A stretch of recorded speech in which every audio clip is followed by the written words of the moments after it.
పార్టీలు లేవు. మొత్తం నర్వ గ్రామ ప్రజలమందరము పార్టీలన్నీ తీసి కండువాలన్నీ పక్కకు పెట్టి ఓన్లీ రైతు కండువ తోటి మాత్రమే ఇక్కడ మా కలెక్టర్ గారికి మా సమస్యలు విన్నవించుకోవడానికి వచ్చినాము. అబ్బో, ఇక్కడ కేజీ చీరలు కొంటే అర కేజీ చీరలు ఫ్రీ అంట. మంగళ్య షాపింగ్ మాల్, కేజీల్లో సేల్, టన్నుల్లో ఆనందం. మా సమస్య ఏంటంటే ప్రధానంగా మాది నర్వ మండలం. నర్వ మండల కేంద్రానికే, నర్వ గ్రామానికే ఈరోజు ఒక ఉపద్రవము సృష్టించిండ్రు ఒకరు. విషయం ఏంటంటే నర్వ పెద్ద చెరువు అనేది ఆ గ్రామానికి తల పైభాగంలో ఉంటుంది. అంటే ఆ చెరువు నిండితేనే తప్ప నర్వకు తాగునీరు, సాగునీరు 300 ఎకరాల ఆయకట్టు ఆ చెరువు కింద ఉంటుంది. సాగు చేస్తున్నారు రైతులు.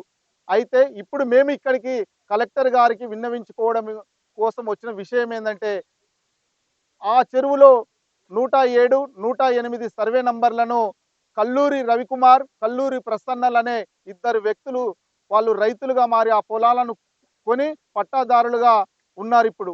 కానీ పట్టా అయ్యి వాళ్ళ పేరు మీద ఖాళీ వారం రోజులే అయ్యింది.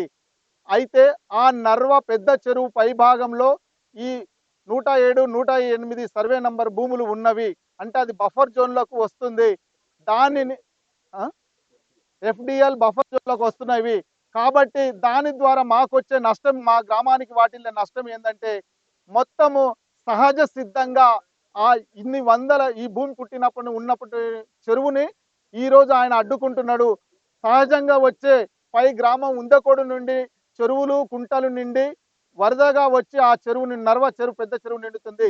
ఆ వరదను రాకుండా టోటల్గా మొత్తము ఆక్రమించుకొని మొత్తం పెద్ద ఎత్తున కలుషితం ఏర్పడే చేపల చెరువులను నిర్మిస్తున్నాడు ఈ రవికుమార్, ప్రసన్నల్ అనే వాళ్ళు. ముఖ్యంగా నర్వ గ్రామ ప్రజలందరూ కూడా పార్టీలకు అతీతంగా రావడానికి కారణం ఏంటంటే నర్వ ఒక పెద్ద చెరువు ఎవరైతే అక్రమదారులు ఉన్నారో వాళ్ళు నర్వ చెరువుకు సహజంగా వచ్చే పాటుకు అడ్డంగా కట్ట నిర్మిస్తున్నారు. కాబట్టి నర్వ చెరువులోకి నీళ్లు రావడం కుదరదు. భవిష్యత్తులో ఆ చెరువు పైన 300 ఎకరాల ఆయకట్టుతో పాటు కొన్ని వందల బోర్లు కూడా ఆ చెరువు పైన ఆధారపడి ఉన్నాయి.